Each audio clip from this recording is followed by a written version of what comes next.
Hello hi welcome back to my channel. ఈరోజు recipe అయితే శనగల curry అండి.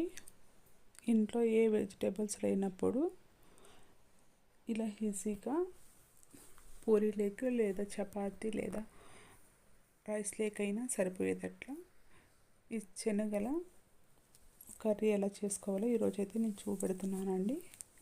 మనమైతే శనగల్ని ఇలా నైటే నానబెట్టుకోవాలండి వాటర్లో. చూసారు కదా, నేను నైటే అయితే నానబెట్టేసుకున్నాను. మార్నింగ్ అంతా ఇలా బాగా నానుతాయి అన్నమాట. చూస్తున్నారు కదా, ఇలా నైటే నానబెట్టుకుంటే సరిపోతుందండి. ఇప్పుడైతే మనము నైటే నానబెట్టుకున్న శనగలని తీసుకొని ఒక కుక్కర్లోకి యాడ్ చేసుకోవాలండి. యాడ్ చేసుకొని ఇందులోకి కొంచెం ఒక హాఫ్ టేబుల్ స్పూన్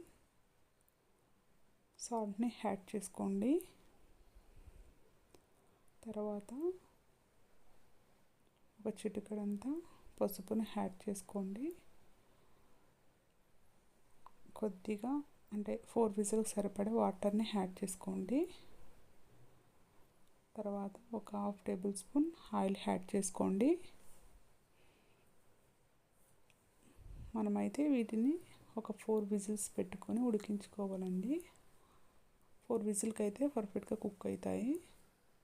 ఇప్పుడు మూత పెట్టేసుకొని 4 విజిల్స్ అయితే పెట్టేసుకోండి. అంతలోపు మనము కావాల్సిన పేస్ట్ని అయితే ప్రిపేర్ చేసుకున్నాం. ఫస్ట్ ఇలా ఒక టమాటాని తీసుకొని కట్ చేసుకొని మిక్సీ జార్లోకి యాడ్ చేసుకోండి.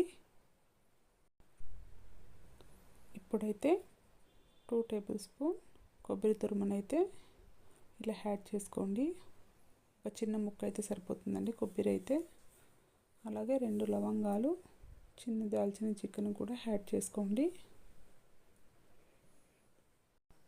ఇప్పుడైతే ఒక 2 టేబుల్ స్పూన్ నువ్వులను అయితే యాడ్ చేసుకోండి. తెల్లవైనా ఓకే, ఇలా బ్లాక్ నువ్వులైనా ఓకేనండి. తర్వాత పేస్ట్ పట్టుకోవడానికి కొంచెం వాటర్ అయితే యాడ్ చేసుకోండి. ఇలా పేస్ట్ కన్సిస్టెన్సీ వచ్చేంత వరకు రుబ్బుకోవాలన్నమాట. బాగా నున్నగా రుబ్బుకున్నట్టయితే కర్రీ అనేది బాగుంటుందండి. తర్వాత మనము ఉడికించుకోవడానికి 4 విజిల్స్ పెట్టాము కదా కుక్కర్లో. చూడండి, పర్ఫెక్ట్గా కుక్ అయినాయి.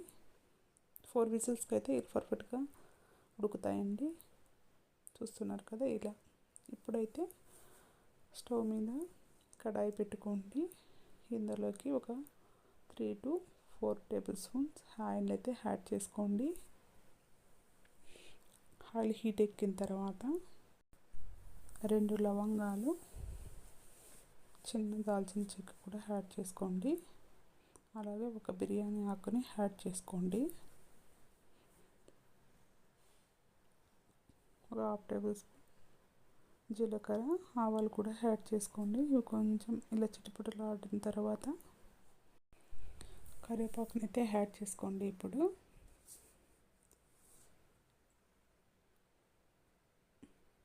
కరివేపాకు వేసుకున్న తర్వాత మనం కట్ చేసి పెట్టుకున్న ఆనియన్స్ అయితే యాడ్ చేసుకోండి. ఇవైతే కొంచెం ఇలా కలర్ చేంజ్ అయ్యేంత వరకు ఫ్రై చేసుకోండి.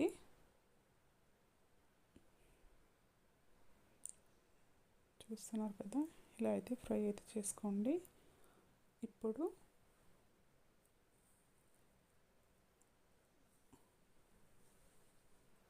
ఇప్పుడైతే ఒక tablespoon ginger garlic paste అయితే యాడ్ చేసుకోండి. ఇలా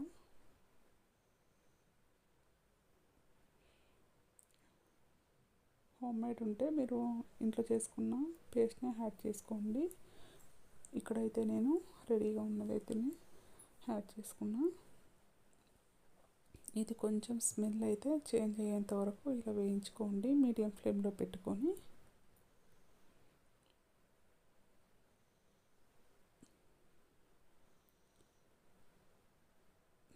చూసారు కదా, ఇదైతే ఇప్పుడు స్మెల్ చేంజ్ అయిన తర్వాత ఒక 2 పచ్చిమిర్చిని ఇలా కట్ చేసి వేసుకోండి.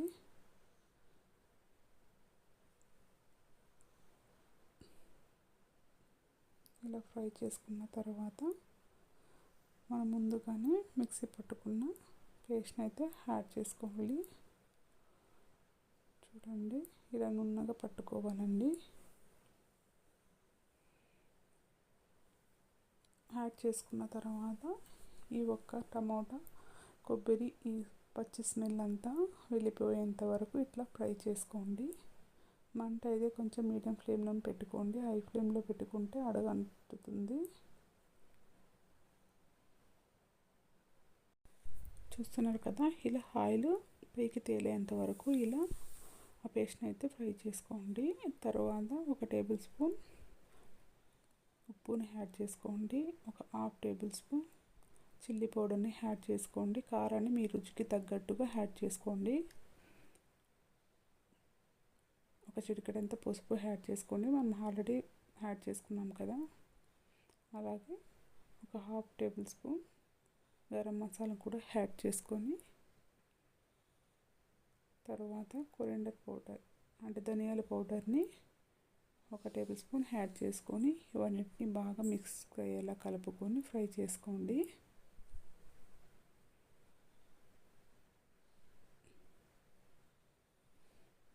ఇవి కూడా 1 మినిట్ అట్లా ఫ్రై అయ్యేలాగా ఫ్రై చేసుకోండి. చూడండి ఇలా అన్నమాట.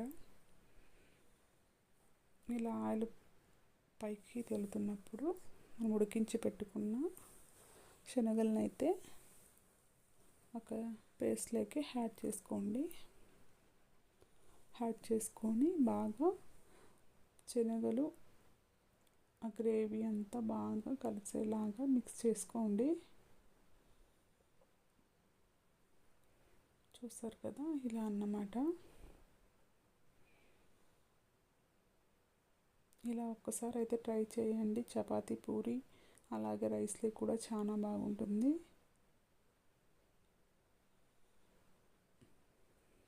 చూసారా, ఇలా కలిసేలాగా కలుపుకున్న తర్వాత ఒక 1 మినిట్ పాటు అలా మూతను పెట్టేసుకొని మీడియం ఫ్లేమ్లో పెట్టి అడగంటుకోకుండా చూసుకొని అలా కుక్ అవ్వనివ్వండి. తర్వాత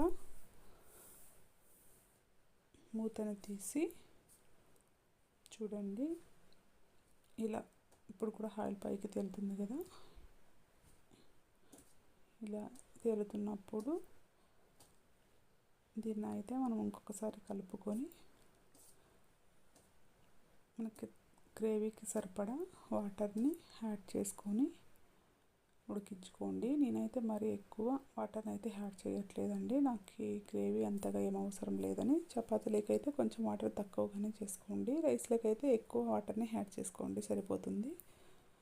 ఒక 5 మినిట్స్ ఉడికించుకున్నామంటే ఇలా హెమ్మీగా ఉండే శనగల కర్రీ అనేది ప్రిపేర్ అయిపోతుందండి. ఇప్పుడైతే కొత్తిమీర కట్ చేసుకొని కొత్తిమీరతో గార్నిష్ చేసుకోండి. చూస్తున్నారు కదా, హెమ్మీ శనగల కర్రీ అనేది ప్రిపేర్ అయిపోయింది. ఒకసారి మీరైతే తప్పకుండా ట్రై చేయండి. మీకు ఎలా కుదిరిందో నాకు కామెంట్ బాక్స్లో షేర్ చేయండి. నా వీడియో మీకు నచ్చినట్లయితే ప్లీజ్ ఇంకొన్ని రెసిపీస్ కోసం ఛానల్ని సబ్స్క్రైబ్ చేయండి, లైక్ చేయండి, షేర్ చేయండి, సపోర్ట్ చేయండి. Thank you for watching.